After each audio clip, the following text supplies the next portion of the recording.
And we are live. Hello, hello, everyone. Thanks for tuning in today. How's everyone doing? Can you give us a shout out in the room? Let us know that you can see and hear me. And some housekeeping rules here. The chat messages pop up about 10 seconds behind when Ed or I talk. Oh, hey, Bonnie. And that's why there's a little delay in there in case anyone gets rowdy. So we'll kick you out before, we'll have to censor you if you get too rowdy here. So, hey everyone, thanks for joining today. Oh, hey Kristen. Looks like we got people here watching us, Ed. That's always a good thing. It's kind of odd, having spoken so many times in front of an auditorium, to have no feedback other than reading the chats as they go by, and they go by faster than I can read. So yeah, make sure you don't get stuck in a scroll either. You got to scroll up on this chat window instead of scrolling down. So hey John, hey Courtney, hey Leah. Thank you guys for joining today. We got an exciting presentation, and just wanted to kick this off with a little intro about Ed Monahan. Ed spent 31 years at Kodak, Eastman Kodak, another 4 years at Kodak Alaris.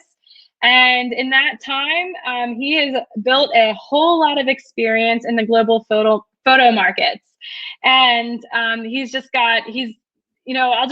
me back this up in the story. I wrote this in our users group this morning. Ed, I wrote about you. I don't think you're in the users group, but no.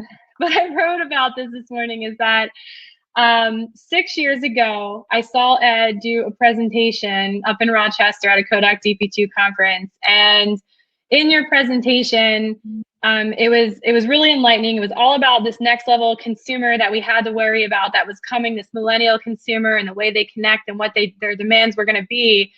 And how you were demanding and trying to inspire us to shift our mindset and start thinking about this new world.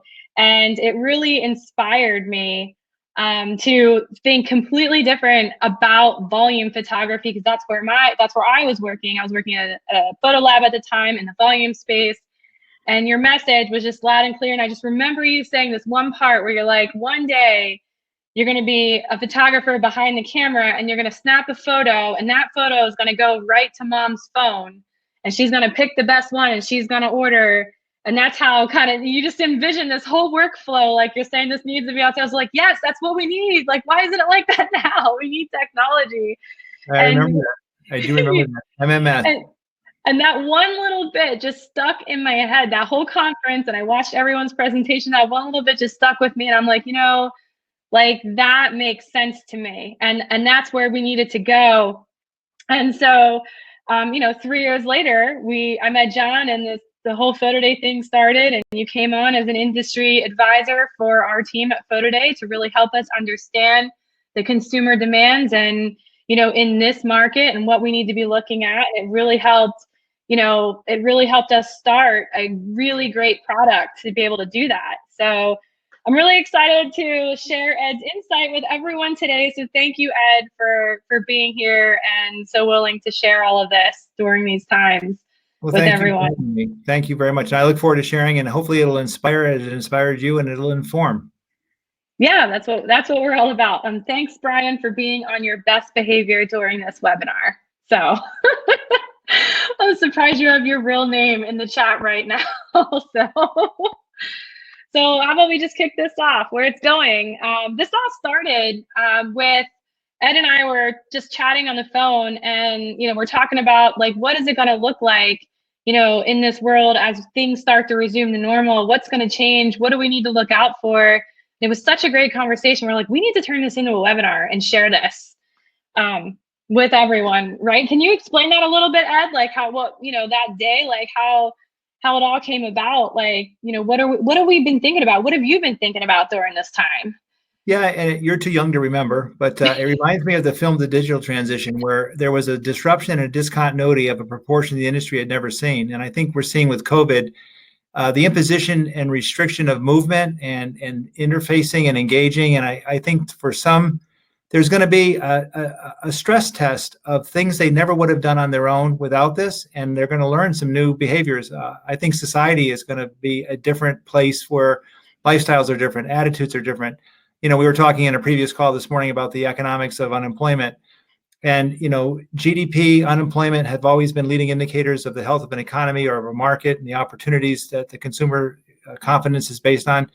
Well, this year, the unemployment rate is a little bit skewed because there's a $600 surplus package that goes along with it. So, it got us thinking about how is COVID and the restrictions going to affect the demand side? What's going to be different come fall when these guys are geared up and ready to go?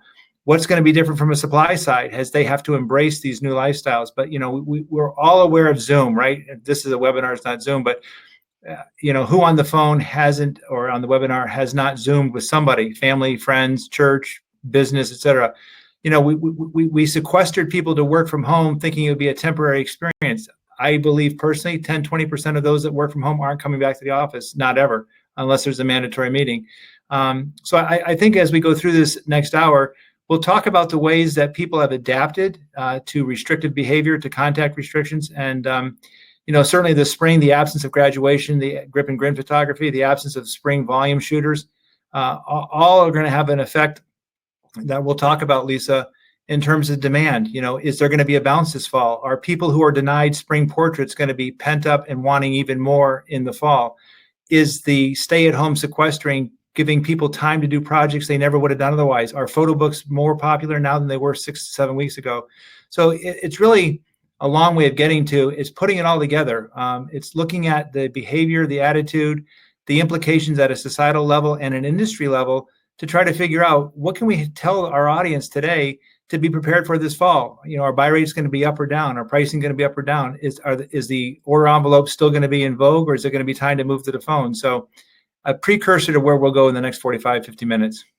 Yeah, for sure. And I think, one of the other things we were just talking about, and we'll get to that a little too, is how, with returning to school. And, this morning I filled out a survey for my kids in our county about our thoughts and feelings about returning to school this fall as parents of school-age children. And then in that survey, we were given a chance to rate some of the feedback that you could leave as a parent, and what's important to you, and should our kids return, should they not return, and why.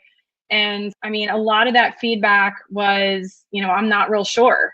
I'm not certain. I don't know. Like, I'm still waiting for the answers. I'm scared. And I think that has, just listening to what the customers want or what those parents want, it's the same thing that we're doing right now in this industry, is like, we're listening to what our customers want and trying to decide based on that where our next move is going to have to be to continue to stay in this segment of, volume photography in a not so volume world, because we can't gather in volume right now.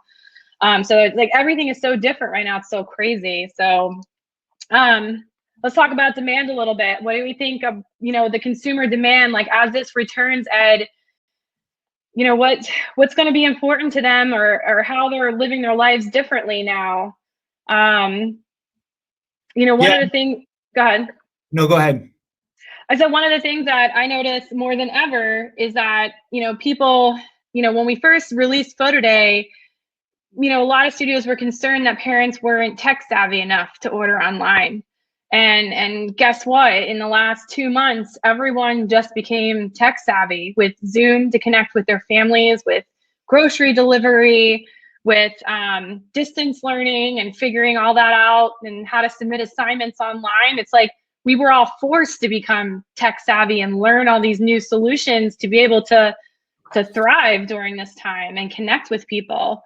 And that just changes everything. It changes the habits of, our majority of our consumers. Yeah, no, that's a great point. It's a perfect segue, if not the answer. What do we talk about? I mean, obviously, people are restricted in mobility and interfacing, social, or what I call safe distancing, and they've had to adjust. And what they've learned to do is to use internet connectivity to stay connected. They've used Zoom tools to attend church services, have family gatherings. This is a volume meeting, but you think about weddings. What does the wedding look like in September, October, November? Probably a reschedule from the spring, probably a deferral, probably a lot less attending, because there's still going to be some restrictions and people behaving as if there are restrictions. And we're trying to project what that looks like in terms of buy rates. If the wedding is attended by fewer people, are there going to be more buyers because they want to participate in the thing? But from a volume standpoint, I think what we're seeing is, moms in particular are getting very savvy and sophisticated with the technology tools. They're learning to basically live life remotely. And there's some downside to that as well, which we're going to stay away from today. But, it's not all a gravy train. But I think what we're seeing is, people are the biggest, I think, norm that's going to change is the way that people order and receive. If you aren't already drop shipping, the expectation is moms are being conditioned and taught to minimally pick up at curbside, if not have delivered to home. So you look at Instacart, you look at the different online players. The other thing is going to be a new norm or habit is how many retail stores will still be in business. What does brick and mortar look like from an economic standpoint? How many people are going to be employed, and how is that going to affect, the buy rates? Because it's not a demand curve or desire curve; it's an economic or availability, affordability curve. But I think what's really going to happen is people are going to be longing to have physical and social connection. One of the things that I think about a lot is, because my wife is a hugger. We're not going to be hugging for a long time. We're not going to be fist bumping for a long time. There's going to be a new norm of sensitivity. I think the other thing, without getting political, is the polarizing that this is having. It's dividing the nation in many ways. But from a lifestyle standpoint, my first takeaway for this spring is, and I don't have evidence of this, I'm going to look for the hashtag quarantine data. I think if you do a hashtag quarantine, you're going to find a tremendous amount of photo projects, either because people now have time and it's a project they've always would have done and never did because they didn't have time. I think families are growing closer. We noticed in our neighborhood, the number of families taking walks, reconnecting, reuniting. It's an interesting hypothesis. As soon as we can go back to work and go back to our busy daily lives, do we become distracted away from each other again, or are new habits being formed where we're a little more mindful of our spouses and our children and the relationships that we have? Playing board games at night, don't you wish you would have bought stock in Netflix, Zoom, or Amazon before the COVID hit? Because those are technology players who are benefiting from this. I think that the real challenge is going to be, what do you offer the consumer in the fall? How do you offer it in terms of the interface and the exchange and the commercing tools? And how do you deliver it? And I think what we're going to see is an explosion in online tools. I think we're going to see an explosion in remote behaviors, remote lifestyles. We're going to see an explosion in drop ship, where people are going to ship to home as opposed to the school saying, deliver to the third grade class 35 packages and let them distribute it. So, and you've touched on it, distance learning, AB schedules, contact restrictions. The one thing that is a little draconian to talk about is schools have had budgetary restrictions for the longest time. And one of the concerns that school districts had is capital improvement, capital sizing. And this is true of businesses, Lisa. You think about a remote workplace, how little square footage that school district has to maintain, if they do the distance learning. From a photography standpoint, one of the beautiful things of a school environment is the kids are aggregated, right? They're all organized and collected. You march the third grade or the fourth grade class down to the auditorium or the gym, you photograph them one after another, and then you deliver their packages. What if we are in a distance learning environment? How do you get access to those same 30 kids who are in 30 different environments? But I think for the most part, we're going to see a lot of stuff, and the word I'm going to use is stickiness. Things that are being forced on us because of COVID, for survival, for innovation, for ingeniousness, are going to stick beyond COVID. The other thing is, I think there's going to be a group of consumers, and I think most consumers are going to have short memories. My prediction is by the fall, we're never going to be back to normal. There'll be a new normal that's established. But by the fall, we're going to see a return to pent-up demand and a bounce that the denial of spring services is going to lead to, I believe, higher purchases in the fall. And as I started to say about these house projects or these home projects, photo is always, and we go back to 9/11, we have seen evidence that at a time of crisis or national, concerns, families and especially mothers have a nurturing spirit, and photography, especially with the iPhones, becomes a key part of documenting and chronicling things are okay. And the final thing that I'll say that's interesting to me from a photography standpoint is journaling. How many people are taking advantage of the opportunity to journal the isolation and the ways in which stores are empty? I know I went to a Walmart when it first hit in March, and it was interesting to see the different people taking pictures of the shelves that were empty, stockpiling and hoarding. So anyway, I think what we're going to see is a change that technology enables, as it was enabling. The phone's going to become pivotal. The internet and the web pages are going to become pivotal. I think drop ship's going to become pivotal. But I'll say this, in spite of all the change, there's one thing, and we'll wrap this up, when we get to the wrap up. There's one thing that doesn't change. Volume photography serves an innate need in mom's life. It has context and curation. It gives mom a chronological record of the child with little to no investment of time on her part. We talked, you may remember this as well from the DP2 conference, we talked about friction, reducing the friction in the workflow, reducing the friction that mom has to endure to get access to her pictures and to her prints. And, certainly the technology is continuing to move in that direction. And I think, I'll say at Photo Day is very well positioned to help serve this industry and give them the tool set that they need to meet mom where mom is, which is in the internet space and in the phone space.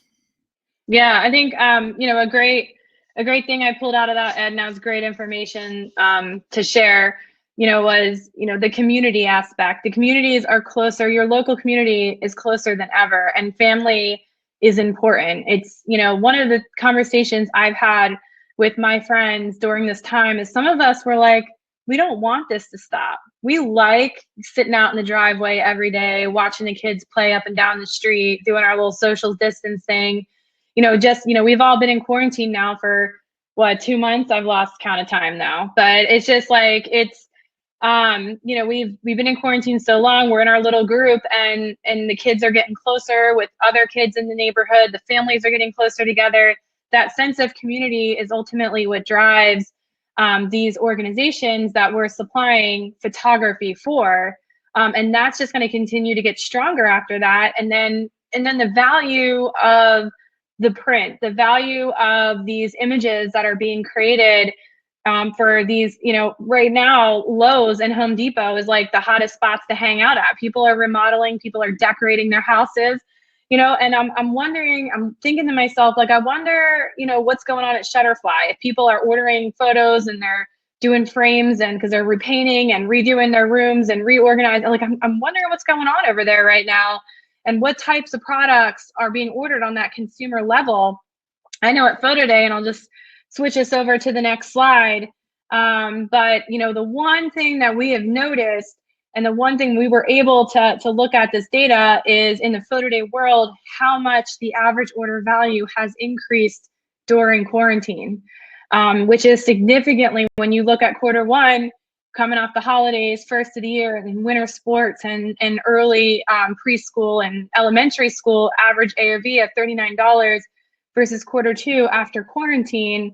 We're sitting at a $58 average order for these small events that are just coming back in now, or these reorder. People have never ordered, the first of the year, but now they're ordering later on, and they're spending more money.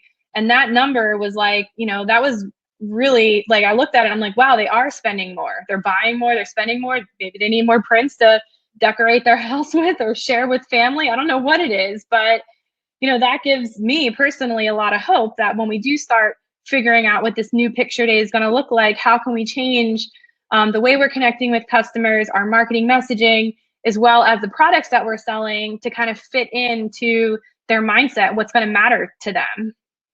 Yeah, no, that's a great point. And I'm glad you had the numbers, because, whether it's Groovebook, Mixbook, Shutterfly, Artifact Uprising, I think that there's a propensity to use photography and physical artifacts to document, to chronicle, and to preserve memories. And I think this is an experience that people are using that opportunity to do. I think, again, the challenge becomes they've missed the spring season. They obviously, we want to believe they've missed the portrait hanging in the wall, and they see a void in the chronology of the child's picture. But, I think what you've said is excellent. The airlines did a study about 4 weeks ago, and they asked, I think it was 30,000 consumers, when regulations and restrictions are removed well enough that you can travel freely across the United States, when do you think you'll return to travel? And 50% said immediately, 25% said probably 2 to 3 months, and 25% said, up to 6 months. So I think, your stay at home concern or comment is one that's interesting. You made another point that our audience should really think about, and that's the word community. There is a like-mindedness of people as we suffer together and as we struggle together. It draws us closer together. That typically is what gets documented. And I think the school is the epitome of community in a positive way. It is the formative years of the child's growth and maturing. it's really the context in which the child, lives. You figure from the time they get on the school bus till they get home, they're spending 40-50% of their waking hours in a school environment. And the challenge is to reunite mom with the emotional response that photography gives her, and to remind her that you're not just doing photography for a child chronologically, you're doing photography of child in the context of the formative years. And that's why the class books are so important and so forth. But it's exciting, Lisa, to see the 39 versus 58. I'm not surprised. I think that there's a higher propensity to purchase. We on the last slide we talked about the path to purchase journey. It's classical marketing, right? Awareness, consideration, purchase, repeat, and retain. The awareness, I think we've got that covered. It's pretty habitual, pretty legacy. People understand school and sports photography. Consideration, I think that they're going to consider it more than they have historically. The chasm becomes the difference between consideration and call to action. And I think that there will be some things we'll talk about, and you've got some good ideas when it comes to marketing. It is not going to be a slam dunk to re-win mom's business. Yes, it's a habitual buy. Yes, it's a legacy and habit formed. But there is still the issue of the experience. How do we engage mom? And remember, we're competing with do nothing. We're competing with the next best alternative is to not buy at all or to buy a digital file. Our business model is predicated on serving her with physical artifacts. And I think our challenge becomes, how do we create an experience more than a product? How do we take advantage of what she's just spent 6 or 8 or 10 or 15 weeks learning and mastering in terms of the way she engages with brands? Because at the end of the day, volume photography is a retail operation and it's a brand. And each of the shooters represent a company and their brand. And it's really, how do we build an experience that plays well into the 10 weeks that mom has had shopping through Amazon or Instacart or Dash and Dine or Uber Eats and that kind of stuff. There was a great white paper about what is dining going to look like in the next 10 months. Is it really going to be a return to dine in and the experience that goes with it? Or are people getting very satisfied with takeout? The thesis, and I would argue it for volume photography, is it's an experience. It's not just the quality of the food from your favorite restaurant. It's the experience of being served, having your wife not have to make the meal or the husband, having not to clean up and so forth. So, as we go through the next, hour, half hour, I want to talk about the experience as much as the product, because I think what the mom is learning or the client that we serve is learning, brands offer an experience in the internet that's hard to match in brick and mortar. So anyway, great numbers. You guys should be very proud. Yeah. It was, it was just one day I'm like, man, we should just pull this to see what it's like. Cause we know new drive-by picture days, or even I've noticed some studios actually photograph leagues, in different states that are open, like Texas and Georgia. And those average orders look so much higher than they did in the fall, now in the spring. And it's just, that to me is just enough light that we need at the end of the tunnel to really go, okay, we got to put a plan together and we have to inform everyone and get this moving. And if you guys are having connection problems, if your video is frozen, there's a little reconnect button at the top. So you should just refresh at the top. Sometimes when the internet glitches, and AT&T's been having problems, especially here in the Southeast, you just got to reconnect right at the top. If you guys are experiencing that, sorry. All right, cool. Sorry, Ed had some technical difficulties coming in the chat. You wore your IT hat very well. Yeah. So customers becoming more tech savvy. We touched a little bit about this earlier, but as consumers, we were totally forced, whether we liked it or not. I just had a call with a studio this morning, and he was saying, about a family member filing unemployment and didn't want to do it online, and basically demanded they send him a paper. And he's like, what do you mean send a paper? Just do it online. Everyone's doing it online. And good luck trying to get somebody on the end of the phone to do a manual process right now. Everything's so overloaded.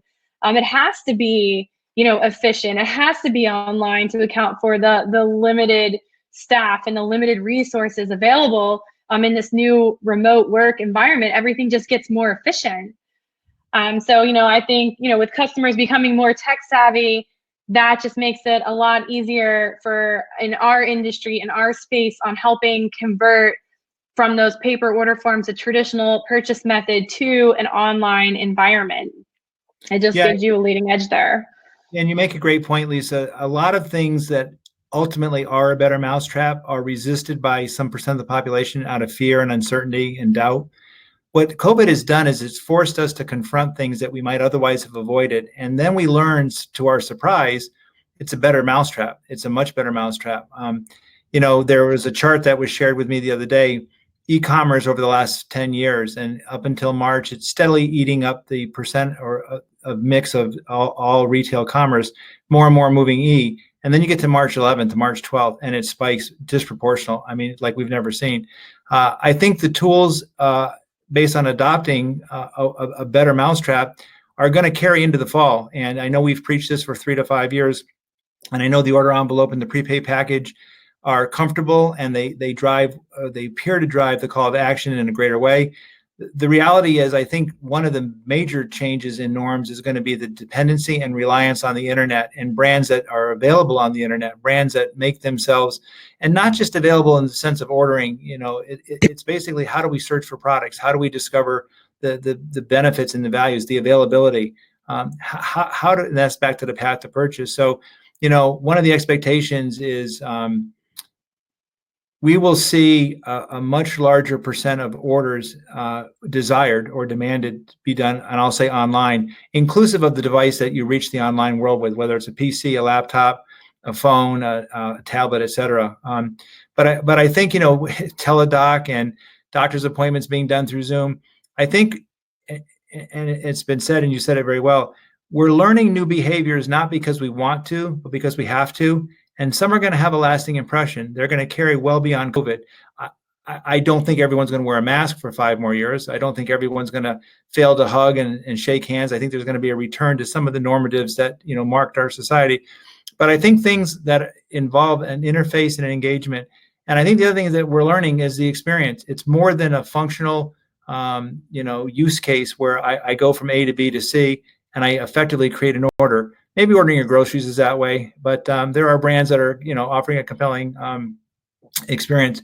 The other thing that we haven't talked about is innovation and the opportunity that this downtime has given us to reinvent not only the process, but the product.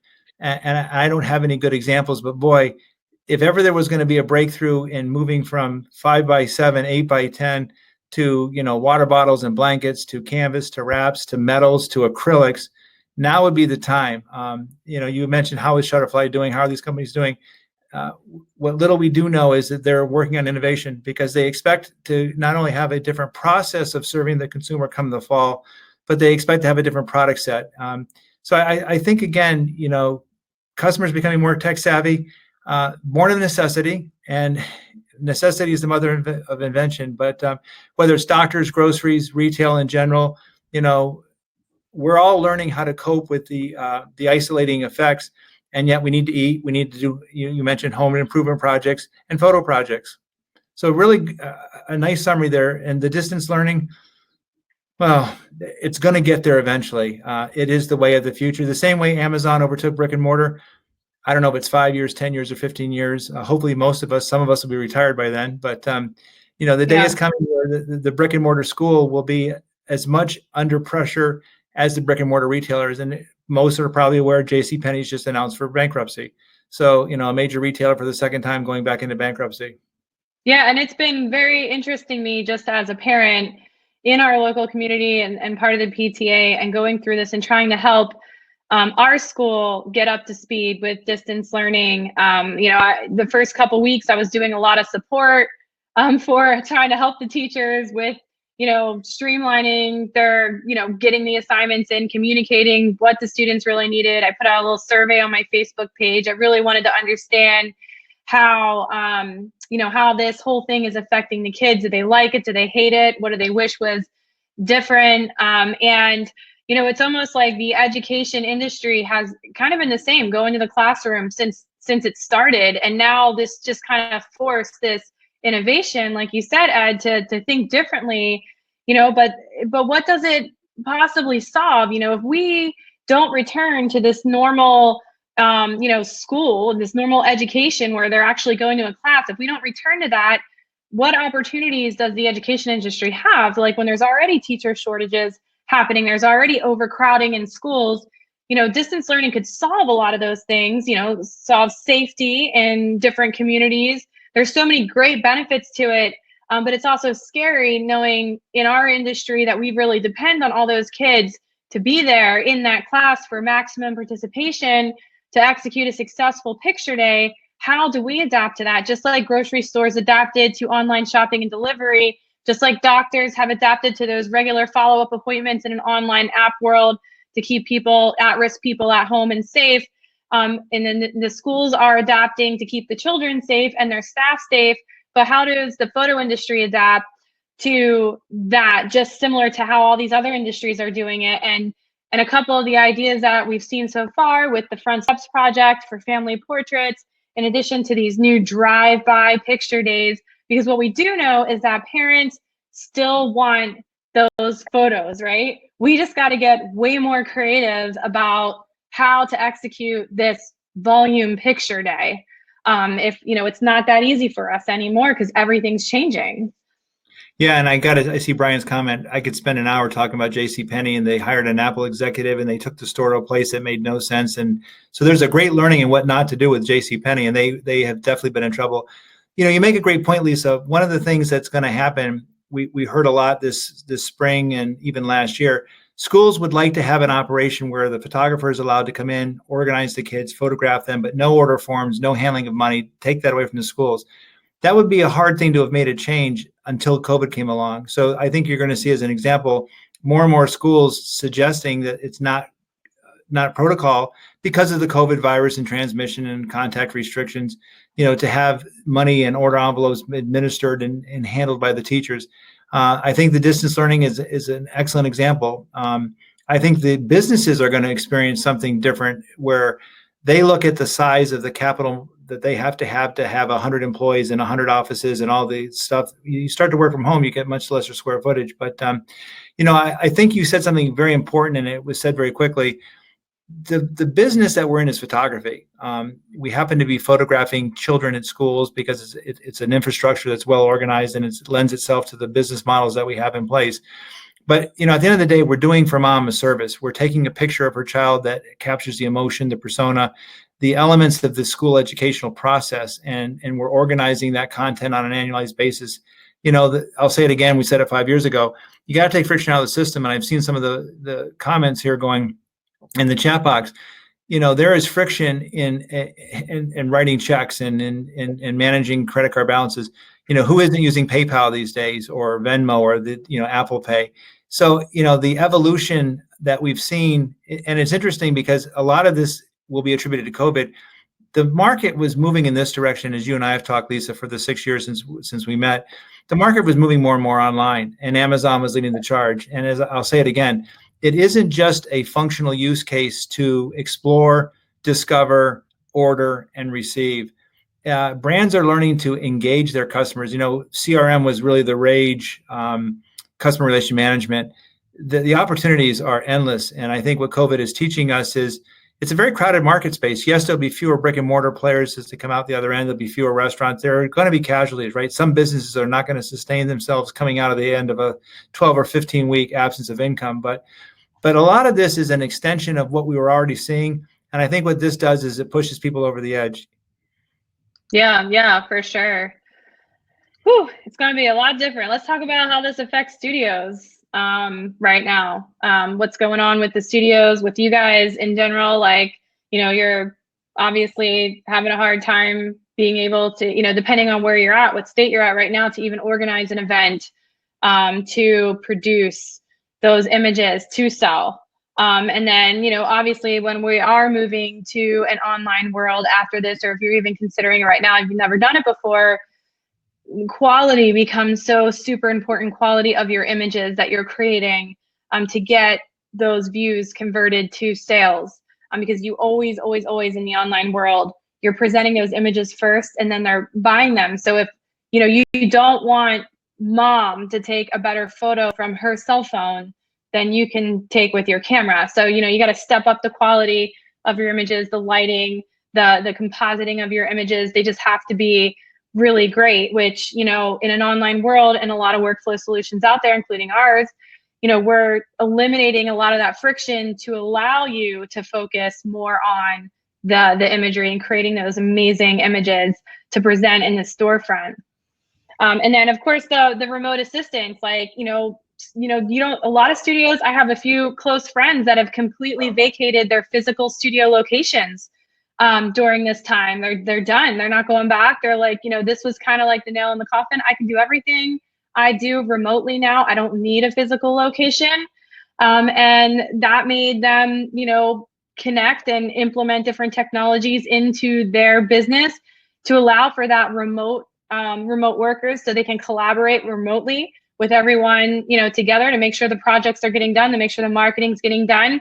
All this planning right now, everyone's basically doing it remotely right now. Dan's got a comment here. Our business is photographing everyone individually with green screen and compositing the teams. Yeah, that's definitely popular right now, as we just came off of Sync Sports, and Wes over at Next Gen he was pretty popular this conference with his services with helping with composite those team photos from the individual photos. Dan, it is definitely changing things. Yeah, I think you're absolutely right, Lisa, and I really appreciate your emphasis on quality. I mean, at the end of the day, the question to the audience, and rhetorically as much as real, to think about is, what are you doing that mom can't do for herself? I mean, she's got an iPhone, she's got the kid home all day. She has the opportunity to photograph life and memorialize and so forth. But what these professionals do is they take a better picture. I mean, at the end of the day, if the use case and the form factor is a physical picture or photograph of content of a child, the quality remains job one. And I think there is a company who is not as attentive to quality as they were before. They've been acquired, so you'll figure out who they are. But I think it begins with quality. That can't change. I've been a believer in sports photography for the last 10 years. You have an American society that's narcissistic, that believes every kid is the next D1 prospect, even though he's 15 inches shorter than the D1 players are. Sports memorialize participation and achievement. They memorialize, almost in many cases, parents living vicariously through their children and making up for things they couldn't do. School has the added advantage of context, and that's really the child's workplace in a young adult world. I think again the challenge is really going to be using this time to gear up for the fall. Let's believe and suppose that most school districts are going to open in the fall. Some may open early. And let's presuppose that there's been a denial or an absence of services in the spring. I think that the time is right to begin looking at online services, online plays, online platforms. How are you going to communicate to mom? What are you going to say to her? Why should she buy a portrait this fall? And is there a leverage of the COVID experience? Is there a way of which we can, you talked about the books and things being up in the photo projects at a consumer level. Is there a way we can tie the emotion and the experience of buying a school portrait, having a school portrait? Again, I have ideas of what to do, but not how to do it. What more can we do so that there's a record of this child? What can we innovate in terms of the physical output so that it's not just yet another package? But I think the studios, and I saw a comment go by earlier, a tipping point. My hope for everybody is that they can survive the numbers of days, weeks, or months they have to go without income, and be prepared for the fall. Use this time to ready your marketing plans, ready your products and services. Consider a shift to photo day or platform that's going to enable you to work in, because I think what we've been saying, Lisa, and summing it up, the contact restrictions will lessen, but they'll never go away. And even if they're not regulated by government, I think there's going to be a concern, a caution that people will have for some amount of time. We haven't talked about a second wave in the fall or a third wave. We haven't talked about another strain coming over from another country, and we could do doom and gloom all day, and that there's no value in doing that. But I think, to what we've been saying, there are behaviors that have been learned during the COVID experience that are not going to go back to a different behavior just because COVID goes away. They're better mousetraps. And the challenge for this industry, and the purpose of today's meeting, is to talk about what are the things that this industry can do to give a better mousetrap to mom, to give her a better product, a better process, and a better experience. Yeah, for sure. And I think that all starts with, what what studios are doing to create that safe environment. And, and I'm not talking about just creating it and this is what I'm going to do on my next picture day. It's going to work like this. But how are you messaging that? Like, how are you creating the message when you're putting your materials together? Are you reaching out to your organizations or your schools? Like, is there some kind of message that you're doing right now? Is it on your website? Is it on your Facebook page saying that you care? You're working alongside the community to make this happen. And, what have you changed in your marketing? Not just, on picture day, we're going to wear masks, we're going to Lysol everything, we're going to composite pictures, but that messaging that you're putting out there about your company changes as well. You're selling something completely different now. You're selling a whole new kind of picture day. And we preached this when we launched Photo Day, and it got a lot of our, studios excited. It still gets you guys really excited to give you something new and different to sell. But now there's this whole new workflow that's also different that you're staying along with. Okay, this is how you're going to order photos. This is how picture day is going to work. But, it's really that message that you're creating and putting out there as things start to open up, as you're booking these events, what's going to keep you ahead of the game here? Like, what's going to keep you ahead of competition? What's going to keep you ahead of the opportunities that may be presented? Because let's face it, I mean, there are people that might not make it out of this, and there's going to be more opportunity for those that do make it out of it. Yeah, I mean, that's a very real statement, and statistically it's mathematic, right? If there's a demand of X and there was a supply of Y, and the Y supply is reduced by 10 or 20% and demand is not, and demand maybe increase a little bit, those that come out the other side healthy and strong actually have a larger market, a larger playground to play in. This is a great slide, Lisa. I think it's an imperative that all the advertising, all the marketing, all the branding, your brand as a photographer has to stand for the respect and responsibility of creating a safe environment. And this leads me to remember, millennial generations are highly motivated to align with brands that support social causes that are, and again, not disingenuously, but literally the DNA of the company, the culture of the company surrounds itself with its interest in social justice or whatever the social cause is. I think with COVID, the new social justice is respect and responsibility towards the virus. Everyone can have an opinion on the dangers or not dangers, the infection rates, and whether we should wear masks. But the reality is you're dealing with parents and school districts, and fear and uncertainty is going to really be very strong this fall. And I think that, again, contact restrictions and safe distances and social distances and AB schedules and those kind of things are going to continue to be an issue. This is a great slide. I would encourage everyone on the phone to be thinking about, as you build your flyers and your branding, make it very clear that you have gotten mitigation procedures in place and protocols that protect the student all through the photographic process. Yeah. I think Carl mentioned that a little bit earlier, and, I know I watched him. I think, Carl, I watched you on SPAC Chat. You were there talking about this not that long ago, about the steps that your studio has taken to ensure that safe picture day, that safe environment.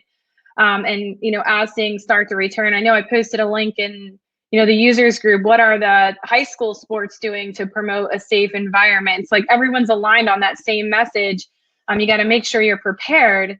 But I also think more than anything, this is also a great slide to talk about, but just to open up with this slide, that if you are considering moving your business online and you're going to stick this thing out and you're going to, take those opportunities that are being created and run with it, then online branding becomes so important for your company. And there are still large operations out there in our space that, don't have a web presence, that don't have a Facebook page or anything like that on social media for whatever reasons they had. But, if you are going to switch to an online environment, you don't just need a store, you need an identity of brands online. And that all starts with building that marketing strategy and what message are you saying online, on your website, on your Facebook page, and things like that. Yeah, that's a great point, Lisa. We have a tendency to have observed operations that have taken their price catalog or their sell sheet or their order flyer, and they've written it into machine language that's on a computer. That's not a web page. The data The web page is an experience. It engages mom, it inspires her, it motivates her, it informs her. It's an opportunity to understand what school picture day or the sports picture day is all about. More than just what color clothes to wear and what plaids not to put on, and make sure his hair is combed and his teeth are brushed. It's a chance to really begin to express. And you use the term, and we've used it a few times, and that's brand. I've said in several talks. Each of the operators who are listening today have to do an inventory. What is my brand? What is my tone? What is my voice? What is my attribution? How am I known and recognized? Do I stand for quality? Do I stand for delivery? Do I stand for innovation? Do I stand for dependability? What really do I stand for? And coming out of COVID, what message does mom want to hear that I stand for? Are the attributions that I carried into COVID back in the spring still appropriate or not? Your previous slide and this one, lemons to lemonade, right? It hurts that we lost the spring season. It financially is going to hurt a lot of companies. It hopefully will hurt mom's heart in a wonderful way towards the fall, where she'll realize how much sometimes the best thing that can happen to a company is that a customer or client moves to a competitor and is grossly underserved, and it makes you all the more valuable. I don't espouse that a school district leave one of our current customers and go to somebody else, but what I'd suggest is mom is the one who was denied. She missed an opportunity to buy in the spring because there was no program, there was no school, no sports events. You're absolutely right. An entire season missed. And I don't want to take for granted the return and the bounce in the fall. We got to work for it. We've got to do a great job of messaging what we offer and how we message it and where we message it. As you've been talking, Lisa, I was thinking the last 10 years, we were on a journey to get to the internet and a web environment, the same way commercing was on its way to PayPal and Venmo and those kind of things. All this does is accelerate the opportunity that we have to follow, because moms are going to be demanding it. And I'm not opposed to the prepay, and I know that there is a place in space for that. But you guys at Photo Day have done some amazing things to even offer a better way or an alternative way to still support, the prepay. So, but the word that I want to emphasize is empathetic. We don't want to be tone deaf. People have struggled. People have lost their jobs. People are dependent on, surplus monies or, the government to kind of help carry them through this. We want to be empathetic. And I love the combination of this in your last slide. We want to demonstrate that we have an understanding and appreciation and respect for what COVID did to mom. And we want to be there to make life good again. The other thing, and maybe we'll cover this in the next few minutes in our wrap up, mom has endured a crisis herself. There's a lot to be said for coming out the other side. Our ability to celebrate, and that's another word I'd write down, celebrate. We're going to be back to whatever normal looks like, the new normal this fall. School photography, sports photography, volume and event is a chance to celebrate again. I had a chance, I was in Arizona last week, and some of the restaurants were open. And after 10 weeks of seeing dour faces in stores and people pushing and shoving and, basically me, survival of the fittest, it was wonderful to sit with people and just see smiles and just see a sense of normalcy. We are creatures of social habit and visual need. We long for socialization. And I think, again, the photography market, you used the word earlier, community. We have a wonderful chance to market a lot of attributes this fall, but it won't come without the marketing. So you've got a great slide here. Yeah, for sure. So let's talk about supply and demand. So that brings up even our next fun slide. And we touched on this lightly on our last call. But, rethinking the products, and it just kind of all clicked when we were on the phone that day. And I'm like, I'm thinking about all these sports and school products that are being offered right now. They were really created because of the paper form, one pose, gets added to the package after they purchase the package environment, right? So these, and when we noticed at Photo Day, when everyone's shifting over to online, that the multiple poses, the multiple group photos, the funny, silly team photos, along with the, the serious ones, and maybe huddle shots even. Now there's this variety of product or different images, but the products are tailored to this one pose, one-off environment. So, I look at that on, how do labs meet that new supply and demand for this new post-COVID world of, majority going online and everything's changing and everything's different? What do they have to focus on? Even more the one-to-one ordering versus bulk shipping, converting, partnering and making sure they have an online sales solution for their customers, and being able to do the direct delivery becomes important for our pro labs as well. Yeah, I know that the labs have a big part in this, as do the photographers. And I would say the same thing to them. Take advantage of this downtime, not to lament, but to be building for the fall. I can't stress innovation enough. And again, don't have an answer to what the innovation would deliver. But boy, now is the time to come out with guns firing in the fall. A better process, a better product, just an overall better experience. You said it very, very well, Lisa. The labs need to collaborate with the photographers. There needs to be a partnership. Right now, it could be a retail wholesale relationship where the photographer views the lab as a fulfillment engine, a manufacturer, a wholesaler. As we bond together as an industry to better serve mom than we served her before COVID, and to follow the path we were already on towards an internet, mobile-based environment, PayPal and so forth, Netflix, Amazon, I mean, you can go down the list. Electronics and digitization have changed the way that we do things, and they've democratized processes. There are other players who don't have entry barriers anymore, but bulk shipment is going to need to go to home, direct to home, direct delivery. Yes, labs have got to be prepared to deal with an onslaught of online sales and receive and catch orders accordingly. But to your point, what I think we really want to say here is we've got to really start working as an industry collaboratively, cooperatively. The enemy is the do nothing alternative. The enemy is the digital file that mom takes to Shutterfly or originates on her iPhone and thinks it's good enough.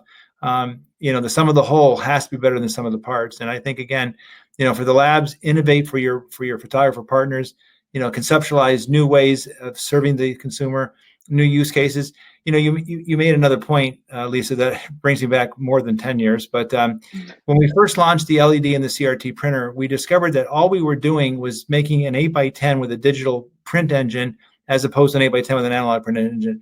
And in an analog world, it had to be 5, 7, 8, 10, et cetera, because of the optical conjugate. There was the physics, what I won't get into, called the optical conjugate, and the X and Y dimensions were preset by the light going through a lens.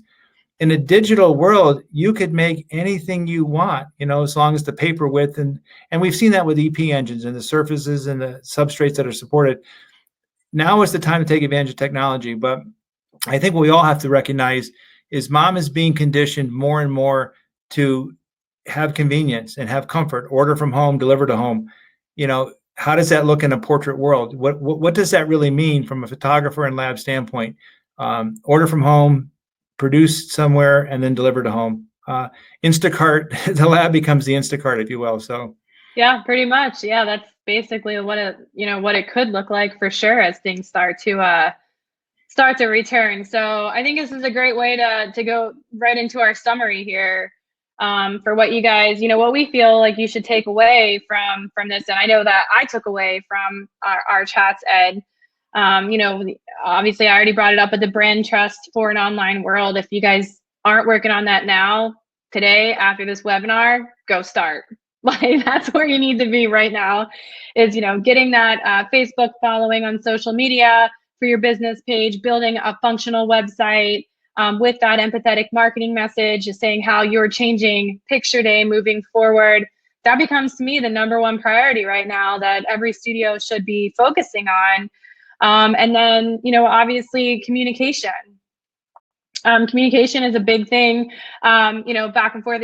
People need to be able to communicate. They need to know, when these pictures they happen, where they go to view their photos, and how they're connecting with you long term. And then we talked about, everything in an online world is all about the imagery. It's all about creating those beautiful images, and make sure you have the equipment, the resources, and the skill levels. It's a great time to learn. There was a lot of that going on at the Sync conference the last 3 days, just to help everyone improve the images that they are creating. Yeah, and as I think about a conclusion for the last hour, I think it's been fair to say COVID-19 has forever changed the way we work, the way we shop, the way we recreate, the way we socialize, et cetera. It's changed. We have learned a new way to live life. we're going to get through this. We will endure. And those that come out will be stronger. But those that come out are going to find life is different. Life will be different for sure. Restrictions and protocols will remain for some time, both through the government orders as well as self-imposed. There are a sector of the population that will remain cautious and guarded for a period of time beyond the government restrictions. And that's going to create limitations that the schools are going to have to adapt to. And again, to stress the branding, your sensitivity as a photography operation to what COVID has done to our society, and your willingness to be entrusted because of the protocols you place is going to be very important. What I would say, Lisa, is as we come out the other side, we will find new norms marked by new behaviors, new attitudes, new habits. People are going to interface with brands differently, and photography is a brand. There are going to be trends that are going to be very strong towards virtual and online engagement and experiences. And as we've been saying, there's a greater demand for both product and process innovation.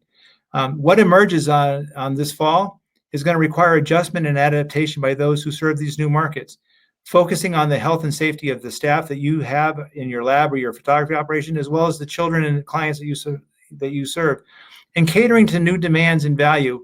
Kind of, as you've said very well, Lisa, rethink the supply side. What does it mean to be a photographer? Not just in terms of photographing a child, gathering content and digital environment on your camera, but how do you then release? And you remember 6 years ago, we actually had talked to some consumers, and your story is an excellent one, because it goes like this. We had moms looking at us and saying, I got an iPhone, I got a camera. The minute I take a picture, I put it on Facebook. Why can't the school photographer take the picture and he's electronically passing it down a wire, an Ethernet cable, an HDMI cable to his computer to save the order? Why is it not coming to my phone as an MMS message? Because then I can open it up and start bragging in the office. Well, not in the office anymore, but yeah. But it was this whole principle of, create a better way to serve the consumer as they're used to being served. And, COVID is going to greatly impact schools and education. There's going to be, as we've talked about, contact restrictions with children, distance education, AB schedules. Certain students will go Monday, Tuesday, and half day Wednesday. Others are going to go Wednesday through Friday. I think that it's going to be much swifter than I thought this spring, where schools are going to disallow handling of money and distributing packages. And they'll use COVID as a cover to, with the COVID restrictions, we really don't want our teachers handling money and packages and all that kind of stuff. There again, the online solution is perfect for this. So my recommendation, to add to what you've said there, is going forward, the industry must transform the business model to sustain permission to access students, to reach moms and to reach them in new and more innovative ways. And at the end of the day, we're in business. We want to compel spend. We want to compel spend. And that's not going to be trivial or easy, but it can be done. And I think what we really want to do is keep asking ourselves this fundamental question. Mom has in her hands everything that she needs to take beautiful pictures of her children, and she's there when they do the things that we can't be there to do.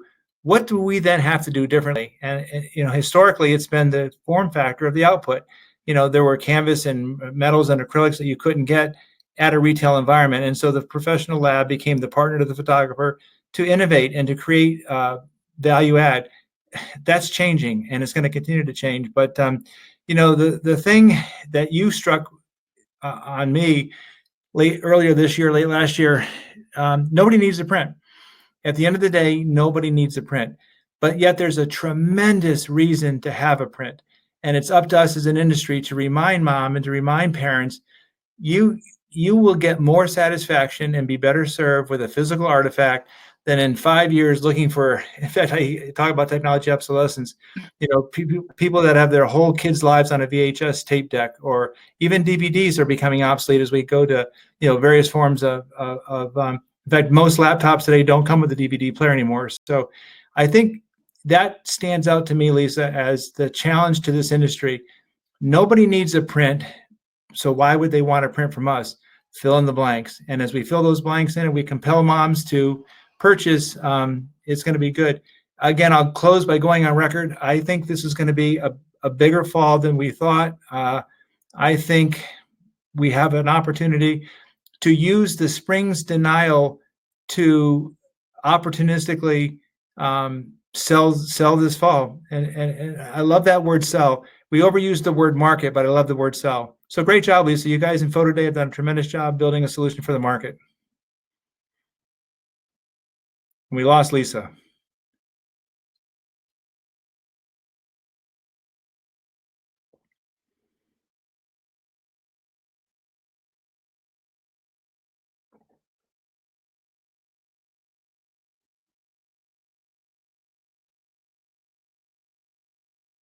So I think our audience is still with us, and I think we've lost Lisa from technology. I really hope and pray for you guys that you make it through this very difficult time and that you come out this fall guns a-blazing and you find a richness and a success that we otherwise wouldn't have thought. Thank you, guys.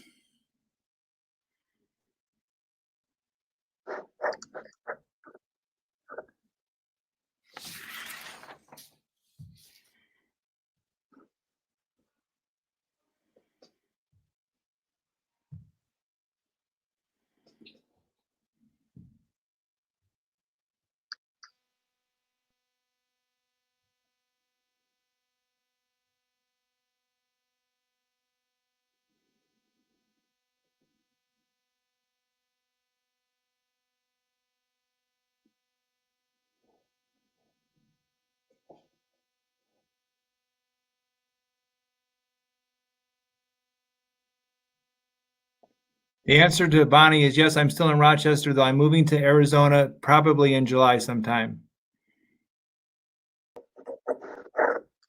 Oh, there I am. Sorry. You're back. I'm totally back, and I don't know what happened. I think it actually just ended on me. So sorry, guys. Hello. Well, when it happens to the host, it shows that it's not discerning, or it treats all equally. Yeah, so hopefully everyone saw that. It didn't cut. It looks like it dumped some people. I think that was our software. My internet's fine, so I think it's the webinar software that we're using maybe got overloaded. Maybe that's what happened. Oh, hey guys, sorry, I'm back. Anyway, where'd you end on that, Ed? I just basically wished them well and summed up, you know, what they've got to do for this fall, and I sincerely hope that this audience is there this fall, that each and every one come through the spring and the difficulty that we face. And I mean, it's exciting. You know, you can sit around and lament, and certainly there's a lot to lament about, or you can say, I understand what this market's becoming, and Photo Day and other solutions, I'm going to make a run at this market. And I think you guys have done a great job. If ever there was a time for a Photo Day solution, now is the time. And Bill, I need to golf with you, or you need to come golf with me in Arizona. That's awesome. Oh, so you guys did talk about golf while I was gone and trying to reconnect. No, just Bill. And then I see that Bonnie is in Buffalo, New York, which is about 60 miles down this thruway for us. Oh, awesome. Well, thanks everyone. For anyone that's left, I know looks like we lost half the room with the technical difficulties when Webinar Jam booted me out. So sorry about that. Happens sometimes. But yeah, this webinar was sponsored by White House, so we want to thank them. They're a wonderful lab partner. They really helped us with Photo Day from the very, very beginning, and they've supported us along this entire journey. So they're a great partner lab in helping us push forward. And then also this new resilience series that we're doing, and you know, join us next week with Jay and figure out how he's getting back to business in this new open studio concept. And it's actually pretty neat, and he's going to share his results. But the other day I looked, he had $171 average order value, bringing athletes to his open studio, open field concept, which I thought was pretty amazing. So he's going to share that next week, guys. So make sure you don't miss out. And thanks, Ed, so much for like your insight. It's so valuable. It's exciting that were willing to do this and chime in and share your knowledge, because I think it's always great, and it's totally inspiring to me. It helps pushing me forward, and you know, trying to figure out what we need to do next. So I really appreciate that. Well, thank you. And again, you did a great job facilitating and preparing, and you guys are, as I said, very well positioned. You get it. It's just a matter of having a market that rebounds, so what you get can be used. And I saw some of the comments that the time is right for Photo Day for sure. All right, guys. Well, thank you so much for joining. If you got any questions, you can always reach us in the support chat.